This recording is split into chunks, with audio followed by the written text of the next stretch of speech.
ئەمە یەکێک بۆ لە خاڵە نێگەتیڤەکانی ڕۆژاوای کوردستان. ئۆجالان ئەزانێت کە ڕۆژاوای کوردستان خەتی سوورە بەنسبەت خودی قەندیلیشەوە کە سازشی لەسەر ناکە ئەزمموی کوردی لە ڕۆژاوای کوردستان و ناس نەژێر ئەو داوای ئەگەر خودی ئۆجارانیش بیکە. جیاوازی نییە لە بینی پێکەکە و هەسەدا، جیاوازی نییە لە بینی پەژاک و کۆدار و ڕۆن شەڕانە تەنها شەڕێکی ئەسکەری ئەوە نییە، شەڕێکی سیاسی نییە،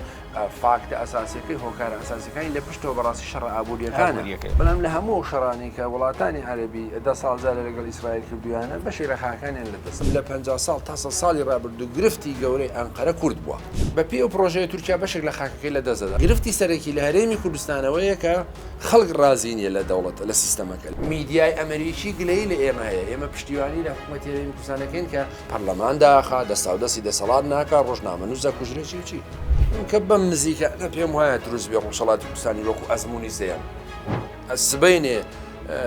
ئەمریکیەکان و ئەوروپیەکان هەرێمی کوردستان بەجێ بێڵن، ئێران و تورکیا لە ماوەی 20 ساعاتە کۆنتترۆلیەکە داگیریەکەنەوە. بەڕێزان خۆشەویستانم کاتتان باش لە هەر کوێیەکەن ساغ و سەلامەت بن. خۆشەویستان هەمومان نەزانین ماوەی چەند ساڵێکە باس لە گۆڕانکاریەک ئەکرێ لە ڕۆژهەڵاتی ناوەڕاستە. ئەم گۆڕانکاریەی کە بڕیارە لە ڕۆژهەڵاتی ناوەڕاستە بکرێت زۆرێک لە ڕۆژنامەنووسان و شرۆڤەکارانی سیاسی ڕۆژانە سەرنجی خۆیان بڵاوەکەنەوە و سەرنجی خۆیان نەخەنە سەر ئەو گۆڕانکاریانەی کە ڕوو دەدات. گۆڕانکاریەکانیش ڕاستە بە خاوی بەڕێوە دەچێت، بەڵام ئەبینرێت. ئێمە ئەمڕۆ لەگەڵ بەڕێز کاک ئەنوەر حسێن شرۆڤەکاری سیاسی ڕۆژنامەوان گفتوگۆکەین لەسەر ئەم بابەتی گۆڕانکاریانە، بزانین کورد لەکوێی ئەم گۆڕانکاریانەدایە، وایە بوونی زلهێزەکان لەم ناوچەیە چەند گرنگە بۆ کورد تا چەند توانیوێتی ئەم گۆڕانکاریانە لە بەرژەوەندی خۆی بخۆزیێتەوە. کاگە نۆجارێک بەخێر هاتی سەرسەرمان. زۆر سپاس. جارێکی دیکە بە خێراتن تەکەین ماندوو نەبی هیوادارین ساغ و سەربەرزبی. کاک ئەنوەر ئەگەر سەرنجێکی خۆت بە خێرایی لەسەر گۆڕانکاریەکان بخەیتە ڕووبۆی بچینە ناو بابەتەکەوە. لە ڕاستی ئەستاس گۆڕانکاریانەی کە لە جیهان و خۆرڵاتی ناوەڕاست بە تایبەتی ڕوویداوە با بڵێم لە دوای ڕوخانی دیواری بەرلین و ڕووداوەکانی کۆتایەتنی جەنگی سارد و لێکەڵۆشانەوەی یەکێتی سۆڤیەت یان یەکێک بوون لە ڕووداوە گەورەکانی ڕابردوو و مەسەلەن بەشێک لەوە کاریگەری تەنانەت لەسەر کوردستانی شەوبووە. با بڵێم هەرێمی کوردستان بە دوای ئەو ڕووداوانە دروست بووە. بە دوای ئەو ڕووداوەکانی 11 سپتەمبەر یەک کاریگەری گەورەی لەسەر دنیادانا و دوای ڕووداوەکانی بەهاری عەرەبیش لە 2011 بۆ خۆی بە تایبەتی لە منتەقەکە خۆرڵاتی ناوەڕاست کاریگەری گەورەی داناوە و ئەزمموی دووەمی کوردیش لە ڕۆژاوای کوردستان دەرەنجامی ئەو بابەتەیە. ئەم ئاڵوگۆڕانە بەردەوام حاڵەتی نوێ بەخۆیەوە بین، بۆیە تازەترین ڕووداوی گەورەی جیهانی و منتەقەیی بە دوای ڕووداوەکانی 7 ئۆکتۆبەر و پەلامانەکانی حەماس بۆ سەر ئیسرائیل و هێرشەکانی ئیسرائیل دواتر بۆ سەر غەزە و لوبنان و جنوبی لوبنان و ڕوخانی بەشار ئەسەد و شەڕی 12 ڕۆژەی ئێران. بە نظری من ئەمە تازەترین ڕووداوە کە هیچی کەمتر نییە لە ڕووداوەکانی ڕوخانی دیواری بەرلین و 11 سپتەمبەر و ڕووداوەکانی بەهاری عەرەبی. ئەتوانین بڵین شەڕی 12 ڕۆژەی ئێران ئیسرائیل کۆتایی پێهاتووە یان بە شێوەیەک لە شێوەکان وەستاندنی ئەم جەنگە جۆرێکە لە ئاگر بڕ؟ ئەنی ئوستاز لە ڕاستیە با بڵێم فاکتی سەرەکی شەڕی 12 ڕۆژەی نێوان ئیسرائیل و ئێران دەرەنجامی ڕووداوەکانی 7 ئۆکتۆبەرە، دەرهاویشتەی ئەو ڕووداوەیە. بۆیە کاتێکە ڕووداوەکانی 7 ئۆکتۆبەر ڕووەدا دواتر دەرەکەوێت کە ئایا حەماس هەر بەڕاستی ئەم کارە نائەقلانی کردۆیان دیانویەکی باش بوو بۆ ئیسرائیل. ئیسرائیل لە ساڵی 1940ەوە کە دروست دەبێ یەکەم ساڵ کە دروست دەبێ کەوتە جەنگەوە لەگە وڵاتانی عەربی و ساڵی 1952 ساڵی 1960ەکانە دیسان 1982 دیسان بەردەوام ینی هەر 10 ساڵ جارێک چۆتە شەڕێکی قورسەوە لەگە وڵاتە عەربیەکان و هەندێک لەمانە گەل لە کۆمەکی مەسەڵەن عێراق و سووریا و ئوردون و فەلەستین و سووریا و فەلەستین ئەمانە هەمووی بەشدار بوون لەم شەڕانەیە بە خودی میسریش. بەڵام لە هەموو شەڕانی کە وڵاتانی عەربی 10 ساڵ جارە لەگەڵ ئیسرائیل کردویانە بەشی ڕێخاکانیان لە دەستاوە ینی جارێک غەزە جارێک سینا جارێک بەرزایەکانی جۆلان و ئەم جارەش زۆرتر بۆ ئیسرائیل ڕووداوەکانی 7 ئۆکتۆبەری بە دەرفەتێک زانی کە کۆتایی بۆ هەموو نائەمنیانەی خۆی بێنێ بۆیە ئێستا بیرلەوە کاتەوە بە تەواوی غەزە کۆنتڕۆڵکە و دای ببڕێ لە فەلەستین و بەم شکڵە ئیسرائیل سنوورەکانی لەگەڵ فەلەستین نامێنێت ئۆتۆماتیکی چێتە گەڵ میسر ئەمە یەک دووهەم دوای ئەوانە بۆی دەرکەوت کە بە تەنها کۆتایی هاتن بە حەماس و بە غەزە کۆتایی کێشەکانی ئەو نییە وەکو پێویست بوو چی بکە پێویست بوو حیزب الله لە بەرزایەکانی لە جنوبی لوبنان بە تەواوی کۆتایی پێبێنەوە واشی کرد بە لێدانی مثلا حەسەن نەسڕڵڵاه و دواتریش هێرشی زەمینی و ئێستاکان حکوومەتی لوبنانی ناچار کردووە یا بە حکوومەتی لوبنان بۆ خۆی ناچار بۆ کەوەی باز لە چەکتکردنی حیزب اللهەکە و بێگومان ئەمە ژەکرێت جارێککە مثلا نا غەزە و حەماس ئەتوانن هەڕەشە بن لەسەر ئیسرائیل و نا حیزب الله لە جنوبی لوبنان ئەتوانێت جارێککە هەڕەشە بێ و تەنانەت ڕژەی بەشار ئەسەدیش کە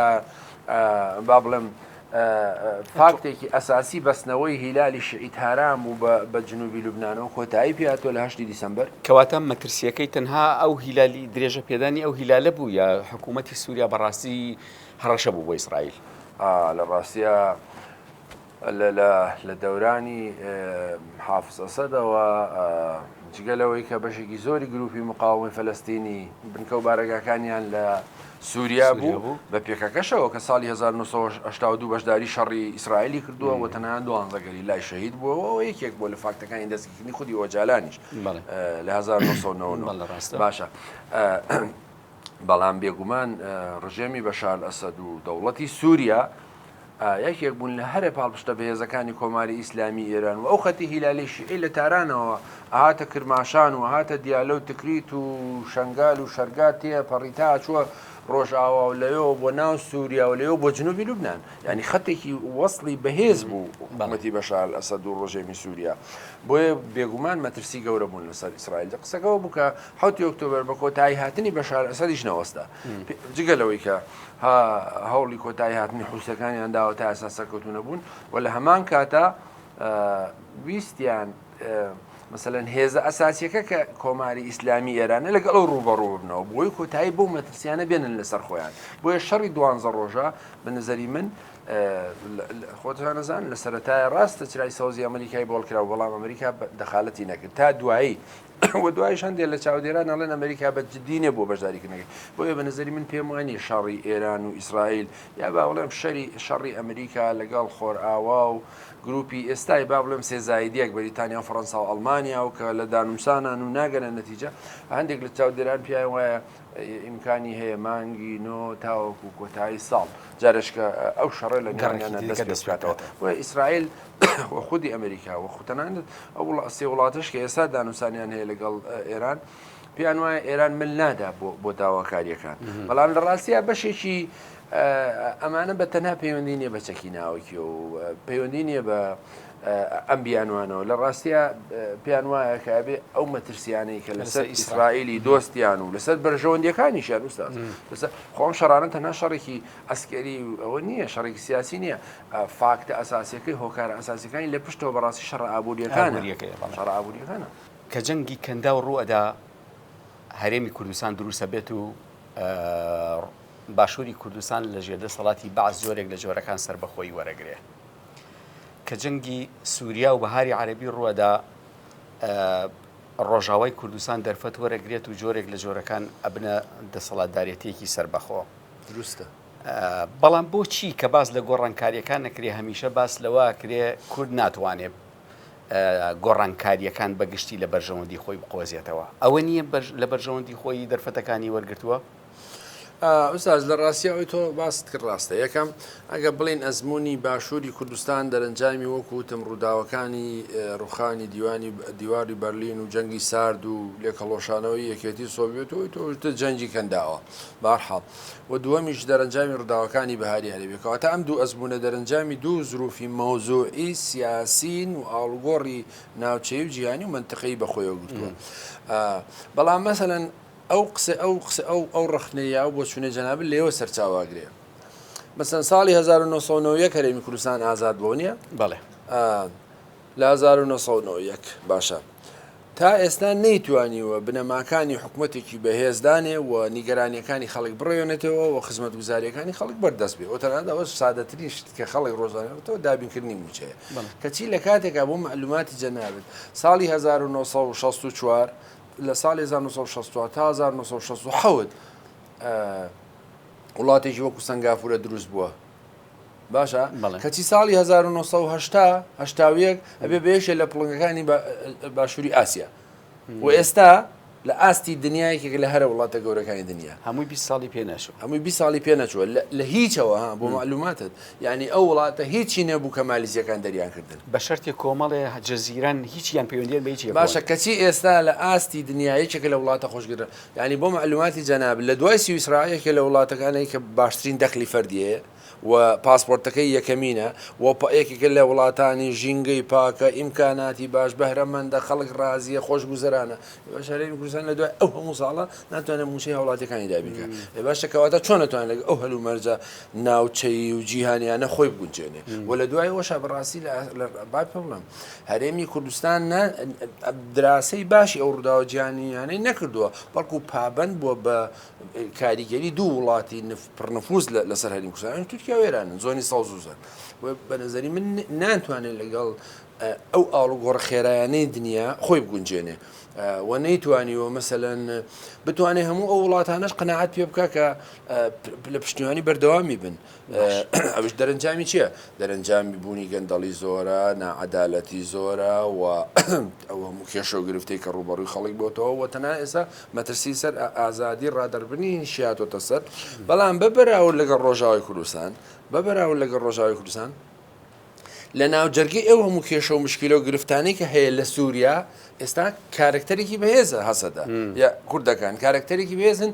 یەک نقطەی زعفیان هەبووە لە ڕابردوو کە ئێستاش بێگومان کاریگەری هەیە ئەوش ئەگەر ئۆتۆریتەی پێکەکەی زۆر بەسەرەوە بووە و کاریگەری پێکەکەی زۆر بەسەرەوە بوو لە کاتێکا پەکە لە لیستی تیرۆر بووە و تورکیا هەژمونێکی گەورەی هەیە لە سووریا و ئەمریکا و ئەوروپا مخالیفی سیاسەتی پەکەکە بوون ئەمە یەکێک بووە لە خاڵە نێگەتیڤەکانی ڕۆژاوای کوردستان ئەگەر نا مەسەلەن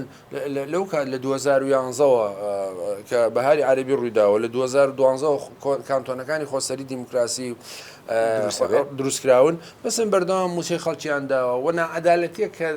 بە قسەی ئەوانەی کە نزیکن لەوێ زۆر کەمەیە هەر نییە و لە هەمان کاتیشا یەک هێزی کاریگەرە و بەم دویانەش ئەنەکەسەیان قبول کردو بۆی کە بارودۆخیان لێ تێک نەدا ئەگەر ئەنەکەسە هێزێکی فعال و چالاک نەبووە لە ڕۆژاوای کوردستان هۆکارەکەی ئەوەیە کە بارودۆخیان لێ تێک نەدا ئێستا پێکەکە قورسایی ماوە لەسەر خۆسەری دیموکراتی لەوێ بەڵێ ئێستا پێکەکە بەداخەوە کە وا باشە پێکەکە هەندە دەخالە لە کاروباریان نەکە و هەندە فشاریان لەسەر نەکە بەڵام لە ڕاستیە لە دوای پرۆسی ئاشتی نێوان تورکیا و پێکەکە بجارێکتر بەشێکی خۆی بەشێک لە هێزەکانی خۆی ناردۆتەوە ڕۆژاوە و بەشێکشی ناردۆتە منتقەکانی سنوورەکانی ڕۆژهەڵاتی کوردستان بۆ ناو پێشاک یعنی ئێمە خۆی لە ڕاستیە هەسەدە و خودی مەزلوم عەبدی خودی مەزلوم عەبدی کارکتەرێکی سەرەکی نێو پێکەکە بۆ لە قەندیل و بەشێکی زۆری بەرپرسەکانیان کە ئێستا لە حوزوریان هەیە ئەوانە هەمووی کارکتەری سەرەکی پێکەکە بوون لە قەندیل و بارحاڵ بەڵام ئێستا وای باشە پێکەکە لەبەر ئەو هەلوو مەرجی کاتۆتە پێشەوە و ئەو بیانوانەی کە تورکیا هەیەتی کە ئاڵێ ئەمە خواردۆغان هەموو جارەڵێ ئێمە ئەگەر پرۆسی ئاشتی سەرکەوێ ئێمە تەنها ناوەستین بەوەی کە پێکە چەکدانێ هەسەدە و پژاک و ئەو 32 ڕێکخراوی کە تابعی پەکەکەن لەسەر تاسەری جیهانە ئەبێ هەمووی هەڵوەشێنێتەوە بۆیە قسەکەوەیە ئێستا پێکەکە وا باشە ئەم هەژمون و هەیمەنەی خۆی لەسەر ڕۆژاوای کوردستان کەم کاتەوە و کەمتر دەخالەتی تیا بکە بە تایبەتی کە ئێستا مەسەلەنەوەی کە پرۆسەیەکیان هەیە لەگەڵ تورکیا و تورکیا پێکەکە بەسێتەوە بە هەسەدەوە ڕۆژاوا بەسێتەوە بە قەندیلەوە بە نەزەری من لە قازانجی هەسەدە نیە و بۆ معلوماتی جەناب جگە لەوانە شەزەکەم هەسەدەش خۆی ئەوێ بێتە دەرەوە لە ژێر کۆنتترۆلی پێکاکە بە تایبەتی هەیە بڵێ ئەو نیەتەی هەیە ئەو لە ڕاستی ئەزانی بۆچی لە ڕاستە ئەو هەموو قوربانیانە یاوێنە هەسەدا زیاتر لە 10,000 گەریلا لە ڕۆژاوای کوردستان شەهید بووە لە دوای ڕووداوەکانی 2011ەوە معلوماتی جەناب پێکە نزیکەی 1000 شەهیدی هەبوو 1000 گەریلا هەیە بۆ پێش ڕووداوەکانی بەهاری عەرەبی لە ڕۆژاوای کوردستان ئەمە لە دوای باکووری کوردستان دووەم پارچەی گەورەیە کە زۆرترین گەریلای هەبووە و ئینەرژی لێوەگرتووە شەهیدی هەبووە بەڵام ئێستا خودی مەزلوم عەبدی لە ژێر کاریگەری ڕۆژاواییەکان بە تایبەتی فەڕەنسا پێیان وایە کە پێکەکە ڕۆژا و هەسەدە و مەزلوم عەبدی پێویستە لەژێر ئۆتۆریتە و هەژمون و هەیمەنی پێکەکە بێنە دەرەوە بەڵام بە نەزەری من هێشتا ئەمە پێرفێک ماوێتیگەیشتە ئەستاز یەک معلومات پێ بڵێم لە ڕووداوەکانی پار لە شەڕەکانی تشرین بەنداوی تشرین ئەسڵەن ئەو شەڕانەی کە کراوە گەریلا کردوێتی گەریلا کردوێتی کۆماندۆی گەریلا کردوێتی تایبەت بۆیە مەسەلەن پێکەکەش ئەمەی بۆ گرنگە و پێکە لە ڕاستیە بە حەق بڵێم لە ڕابردووشە بەشێک لە هێرشەکان و فشارەکانی خۆی لەسەر تورکیا کەم کردبووەوە بۆ ئەوە بوو کە ڕۆژاوای کوردستان بپارێزێ بۆی گرنگ بوو و لە ماوەی چەند ساڵی ڕابردوودا ئیمکاناتێکی مادی و ئەسکەری و سەربازی و هونەری زۆری سەرف کردووە لە پێناو ڕۆژاوای کوردستان کە بمێنێتەوە باشە کاک ئەنوەر لەو چەند ڕۆژی ڕابردوودا بەڕێز ئۆجەلان لە پەیامەکەیدا کە نوێترین پەیامی بوو بڵاوی کردەوە باسی لەوە کرد کە ڕۆژئاوای کوردستان لای ئێمە هێڵی سوورە مەبەستی چییە هێڵی سوورە؟ لە ڕاستی ئەوەی کە وتم ئەردۆگان لە چەندین دانیشتنە ئەمەی وتووە کە مەسەلەن جیاوازی نییە لە بینی پێکەکە و هەسەدا جیاوازی نییە لە بینی پەژاک و کۆدار و مەسەلەن تەفگەر و چی حقیقەتیشن ئەمانە هەمیە لە ناو چوارچێوەی پێکاتەیەکان کە پێکەکە سەرەوەی هەڕەمە حقیقەتەکەی وایە بەڕاستی ینی بەڵام ئەوەیە کە خودی ئۆجالان کامەش توانایەکی لە ڕادەبەدەری پەکەکەیە کە توانیوەتی بەو شێوەیە بێگومان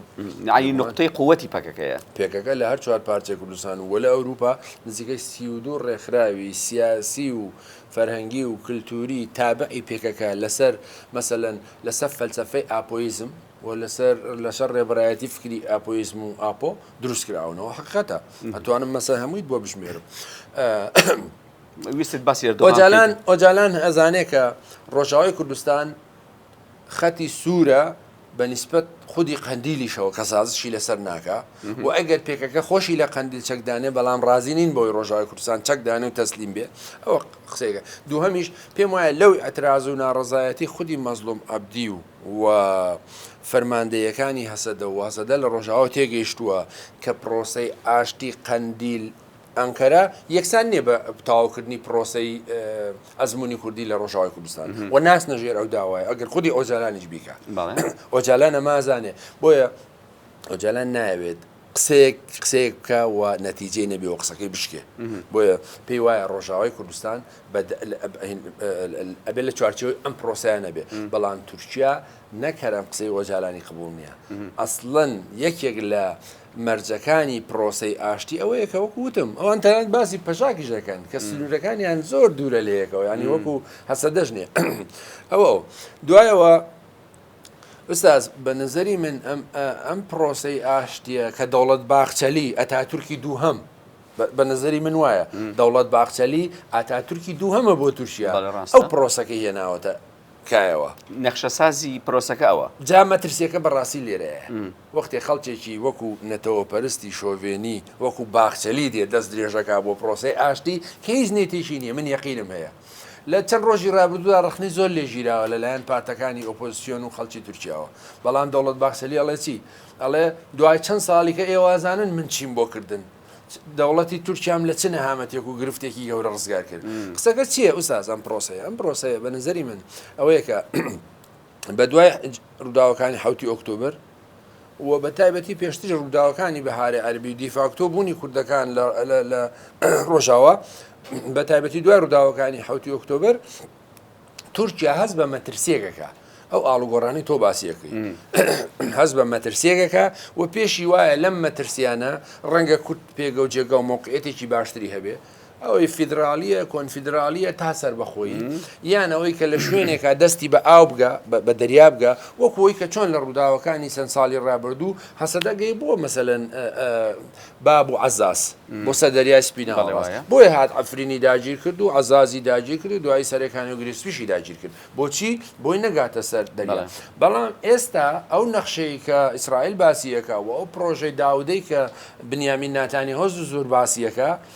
تورکیا پێی وایە کورد لەناو ئەم پرۆژەیە جێگە و پێگە و مۆقعەتیە بێ و پێشی وایە ئەم پرۆژەی داوت و ئەو نەخشەیە کە بنیامین ناتانیاهۆ زوو بەرزیەکاتەوە و باسیەکە یانەوەی کە لە خەیاڵیایە ئەوەیە کە بە پێ و پرۆژەیە تورکیا بەشێک لە خاکەکەی لە دەزەدا مەسەلەن هەرێمی هاتای ئەوەی کە ئەسکەندەرونەی پێشوو و بەشێکی تر لە شارەکان لە دەزەدا وەکو چۆن ئیترەوە تێ پەڕێ بە ڕۆژاوای کوردستانە و تەنانەت دێتە هەرێمی کوردستان وان دێجار باز لەوە کرێت کە ئەم پرۆژەیە نێتی هەیە ئەو هەموو زەی لە ڕۆژاوای کوردستانە بە تایبەتی لە حەسەکە و منتەقەکانی تر بە تایبەتی غازێکی زۆر کە یەکێکە لە یەدەگە گەورەکانی دنیا و ئەو خەتە ئیسرائیل ئەو خەتی حەسەکە غازی ڕۆژاوە بە چەمچەماڵەوە بەستێتەوە بۆیە بە عێراق شاتەیە پەڕێت تا ئاچێتە سنوورەکانی ئێران یەکیانانەیە ئەنەوێ بێ ئەم پرۆژەیە بگا بە سنوورەکانی ئێران یەکیان ئەوەیە کە دەوڵەتێکی کوردی دروست بێ ئەو تیڕوانین تورکیایە کە هێشتا مەترسیەکەی تورکیا لەوەیە کە بەشێک لە خاکەکەی دەست بدرێ و پێگەی کورد لەناو ئەو نەخشەی کە ئیسرائیل باسیەکە جێگە بگرێ بێگومان تورکیانی گەرانی لە هەموو ئاڵ و گۆڕەکە چکە ڕاستیا تورکیا قوربانی ئەم ڕووداوانە بووە ئوستاس لە دوای جەنگی جیهانی یەکەم و ڕوخانی ئیمپراتۆرەتەکەی شێکی زۆری لێ لە دەستداوە تەنها هێشتاوان خەوم بەوە بنجارێشکە مووسڵ بەدەست بێنەوە حەڵەبیش بەدەست بێنەوە و تەنها ئێستا هەژمونی ئەویان هەیە لە لیبیا دەخالت دەکەن بە پشتیوانیکردن لە هەفتە لە سەرڕاج بۆی کە بتوان جێگە و پێگە و مۆقعەتێک ئێستا لە چوونە ئاوەکانی سۆدان بۆ دەرهێنانی وزە باشە و لە ڕووداوەکانی ئەم دوایی ئەم چەند ساڵی ڕابردووی نێوان ئازەربایجان و ئەرمەنیستان تورکیا دەخالەتێکی گەوری کردو لە پشتیوانی لە ئازەربایجان و لەو ڕێکەوتنەی ئەم جارە تازە هەشتی ئابی ئەم ساڵ لە واشنتۆن کراوە لە نێوان ئەزەربایجان و ئەرمەنستان و بە دوای ئەوە بەدیهێنانی ڕێڕەوی زەنگەزور تورکیا ئەوێ ئیسفادە بکە لەمە و تورکیا مەسەلەن ئیمپراتۆرێکی گەورەی لە دەستداوە بۆیە ئێستا تورکیا نایەوێت جارێکی تر لەناو ئەو ڕووداوانەیە باج بە ئەوێ مەسەلەن لانی کەم وەکو خۆی بمێنێتەوە و گرفتی سەرەکی تورکیا با بڵێم لە 50 ساڵی ڕابردوو و پێشتر دیارە کێشە و گرفتی گەورەیە بووە بەڵام با پێ بڵێم لە 50 ساڵ تا 100 ساڵی ڕابردوو گرفتی گەورەی ئەنقەرە کورد بووە باشە منەمەیە لێرە پرسیارێ بکەم کاک ئەنوەر خۆ لە ناو دەوڵەتی تورکیای ئێستاە ژمارەیەکی دیکە لە نەتەوە و ئاین و زمانی دیکە هەیە بەڵام بۆ ئەم مەترسیە تەنها بۆ کووردە بۆ ئەم مەترسی وەکو جەنابتە فەرمووی لە 50 ساڵی ڕابردووە ئەم چاوە و ئەم زوومی کامێرەی تەنها لەسەر کورد بووە و ترسی لەوە بووە کورد جۆرێک لە جۆرەکان پشکی خۆی جیا بکاتەوە ئوستاد لە ڕاستی ئەو پێکاتانی کە لە ناو تورکیا هەن یەک هەندێکیان مەسەبین وەکو عەلەوین ڕاستە تورکیا نیگەرانی لیان هەیە مەسەلەن کەمینەی جیاوازیاواسن بەڵام ئەوانە زۆر مەترسینین لەسەر تورکیا یەکیانەوەی ئوستاز لە واقع ئەو پێکاتە کوردیە کە دابەش کراوە بەشی ئەکسەریەکەی کەوتوتە ئەوە دوو ئێستا بە سنوورەکانیەوە دوو ئەزمون دروست بووە چ باشووری کوردستان چ ڕۆژاوای کوردستان و هەموو ئەمانە تورکیا پێیوا بوو لە ڕابردوودا پشتیوانی پێکەکەکەن دوای ئەو هێزێکی گەورەی وەکو پێکەکە لە باکووری کوردستان ینی بۆ معلوماتی جەنابەت بۆ کوردیش هەلومەرجەکە بەم شێوەیە نەبوو تا ساڵی 1984 پێکەکە خەباتی چەکداری دەست پێیەکە و ساڵی 1976 خەباتی سیاسی دەست پێیەکە کورد ینی ئەم دەور و نەخشەی نەبوو وە کورد ئەم کارێکتە سەرەکیە نەبوو لە باکووری کوردستان لە هێشتبوونی پەکەکە نەبوو ینی مەسەلەن نەکار حرەکەتێکی چەکداری حرەکەتێکی سیاسی بەهێز نەبوو ینی هەندێک شتی بچووک هەبوو بەڵام هیچ مەترسی نەبوو لەسەر تورکیا بەڵام لە دوای ئەو ڕووداوانەوە تورکیا هەستی کرد کە گەورەترین مەترسی ڕوبەڕوو بووە و معلومات جەناب تورکیا لەگەڵ وڵاتانی دراوسی خراپترین پەیوەندیەکانی خۆیەتی بە تاریخ یعنی لەگەڵ یۆنان لەگەڵ قوبروس لەناو بولگاریا مثلەن تەنها 400,000 کەس لە بولگاریا هەن تورکن کە چێ و داوای مثلەن حکمی زاتی و فیدرالیان بۆکە باشە لەبەرەوە لەگەڵ ئێران لەگەڵ رووسیا لەگەڵ بەشێکی زۆری وڵاتانی تەنانەت عێراقیش تەنان لەگە سووریاش پەیوەندی ینی یەکێ لە خراپی پەیوەندیەکانی تورکیا سووری ئەگەڕێتەوە بۆ بوونی پێکەکە وە خودی ئۆجالان هەر بۆیەشە ساڵی 1990 کە هێزەکانی بردە سەرشن ڕووداوای لە ئەسعەد کرد یان خۆمان دێن ئەو کاراکەین یان نەبێ ئۆجالان دەرکەن لەژێر ئەو فشارەیە سووریا ناچار بۆ ئۆجالانی دەرکرد باش قسەکەی ئوستاس کورد پێگە و سنگێکی بەهێزی هەیە و ژماری دانیشتوانی کورد لە باکووری کوردستان نزیکە لە 20 میلیۆن و ئەمە کاریگەری کردووە لەسەر مەسلەی مەفاهیمەکانی ئازادی و مافی مرۆڤ لە تورکیا و لە ڕاستیشا پێکە حرەکەتێکی بەقوت بوو پێکە حرەکەتێکی بەقوت بوو جگەلەوەی کە واقعیەتی هەبوو فاکتێک بوو و داکۆچی لە خەباتی گەلی کوورد دەکرد لە هەمان کاتیا کارتێکی فشار بوو بەدە سووریا ئێران عێراق و رووسیا و ئەرمینیا و بولگاریا و وڵاتانی ئەوروپاشەوە کارتێکی فشاری گەورە بوو لە ملمانیانە لە ملمانەی ئاو لە ملمانەی نفۆز بۆ قسەکەوانێنەکەین کە دەیتوانی ئەو دەرفەتانە بخۆزیێتەوە نەک بڵین کارتێکی فشار بوو ڕاستیا دووسەرە بوو بەڵام خۆی لە ئەسڵا ئەوانە دەوڵەتی بەهێز بوون بەڵێ باش دەرفەتەکانیش بێگومان قۆس بوو ینی بۆ نمونە ئێستا لەم هەلومەرجای پەکە ئەو دەرفەتی بۆ نمونە لە شوێنی شۆکو ئەرمینیان لەدەستیە ئەرمینیان کامپێکی هەبوو پێکەکە کامپی گەوری هەبوو لە ئەرمینیا ڕایەنیانیانە کرد و بەشێ لە شەڕە شەختەکانی 10 ساڵی ڕابردووی پێشترینەوەن پێکەکە و دەوڵەتی تورکیا ئیمداداتی عسکەری و خواردنەوەوانە هەمی ئەرمینیا دابینی کرد بوو ئێستا لە دوای ڕێکەوتنی ئەرمینیا و ئازەربایجان پێم وایە ئەرمینیا لەمە پاشەخشاکە بۆیە بەشێ پێکەش بەشێک لەم فاکتانە لەم کارتانەی لە دەستداوە بەڵێ باش کەواتە بوونی دەوڵەتانی زلهێز لەم ناوچەیە چەند گرنگە بۆ پاڵپشتیکردنی کورد و بۆ بەدەستێنانی مافەکانی کورد لە باشووری کوردستان و ڕۆژاوای کوردستان زەمانەتن یعنی مانەوەی ئەم زلهێزانە زەمانەتن ڕاستیان نەخێر ئەم دەوڵەتانە خۆشیان دەڵێن ینی فەلسەفەی سیاسی خۆیانەوەیە کە لە سیاسەتە دۆستیە تا سەر نیە بەرژەوەندیە تا سەر هەیە ئەوان حقیقەتی بەم شکڵە سیاست دەکەن و خۆشتان بینیوتانە لە 1996 لە ڕووداوەکانی سیوێکی ئاپ ئەمریکا ئێرەی بەجێش بەبێدەنگ یا با بڵێم ڕێگایدا بەکارڕادەیەک بەڵێ دوجار مەسەلەن چەند ساڵەوە پێش ڕێگایدا بەگەڕانەوەی تالیبان لە کاتێکا پێش لە لیستی تیرۆر بوو ئەوان بەپی ئەو بەرژەوەندیەکانمان وڵە بوونی زلێزەکان ئەو تحصیل حاصلە وەکوتم ئەو ڕووداوانەی ئەو ڕووداوە گەورانە دەرەنجامی ئەزمموی باشوور و ڕۆژاوای کوردستان و بە بوونی ئەوانیش پارێزراوە سبەینێ ئەمریکیەکان و ئەوروپیەکان هەرێمی کوردستان بەجێ بێڵن ئێران و تورکیا لە ماوەی 6 ساعتا کۆنتترۆلیەکەن داگیریەکەن و ئەو بۆ ڕۆژاوی کوردستانیش تا ڕادەیەکی زۆر هەرڕاستە ئەگەر ئێستا فەڕەنسیەکان لەوێنە بن ئەمریکیەکان و بەریتان و ئەڵمانی و ئیتالیەکان لەوێنە بن تورکیاوەکو چۆن ئەفرینی داگیر کرد حەسەکەش و ڕقەش و تەبقە و چۆچۆ هەمویان داگیرەکە ئەوە حقیقەتە چکە ئەم هێزانە نەهاوسەنگن مەسەلەن بە هێزی یەکێتی شوبارتیشەوە بەرامبەر بە ئێران یا تورکیا تەنانەت بەرامبەر بە حەشتی شعبیش نەهاوسەنگن خۆیمە لە ڕووداوەکانی دوای ڕفراندۆم بینیمان کە حەشتی شعبی چۆن توانی بەشێکی زۆری خاچی کوردستان داگیر بکاتەوە بوونی ئەوان بە نەزەری من لایەنێکی ئیجابی هەیە کە ئەم دوو هەرێمە ئەتوانن لەگەڵ ئەوان خۆیان گونجێنن و بەرژەوەندیەکانی ئەوانیش بپارێزن بەرژەوەندیەکانیان چییە؟ ئوستاز ئێستا بەشێک لە بەتەنها بەرژەوەندیەکانی ئەمریکانیە کە خۆی لە چەند مەسەلەن پرۆژەی ئابووری گەورە ئەبینێتەوە ئێستا ئوستاز ئەو 4 پرۆژە گەورە و 4-5 پرۆژە گەورە ئابووری کە لە دنیاە هەیە مەسەلەن پرۆژەی ئاوریشم باشە دوایەوە پرۆژەی داودی ئیسرائیل دوایەوە ئەو پرۆژەی زەنگە زۆرەی کە تازە مەسەلەن لە نێوان ئەزەربایجان و ئەرمەنیستان ڕێکەوتنی کراوە دوایەوە ئەو ڕێکەوتنی کە حکوومەتی عێراقی لەگەڵ تورکیا بەنیازە بیکە دەواازەی بۆ بەڵێ دوایەوە مەسەلەن پرۆژەی تریش هەبوو کە پێشتر هیلالی شەعیب و تێکشکاوە هەموو ئەم پرۆژە ئیقتصادیانە ئەم وڵاتانە بە جۆرە لە جۆرەکان پشکیانتیا هەیە بەشدارن و بەشێک لەم خەتانە لەم هێڵانە بەناو کوردستانە تێپەڕێن چ پرۆژەی داوت چ پرۆژەی هیلالی شیعی و چ پرۆژەی گەشەپێدانی عێراق هەموو ئەوانە داوت پرۆژه داوریش بڵێ هەموو ئەمانە بە جۆرە لە جۆرەکان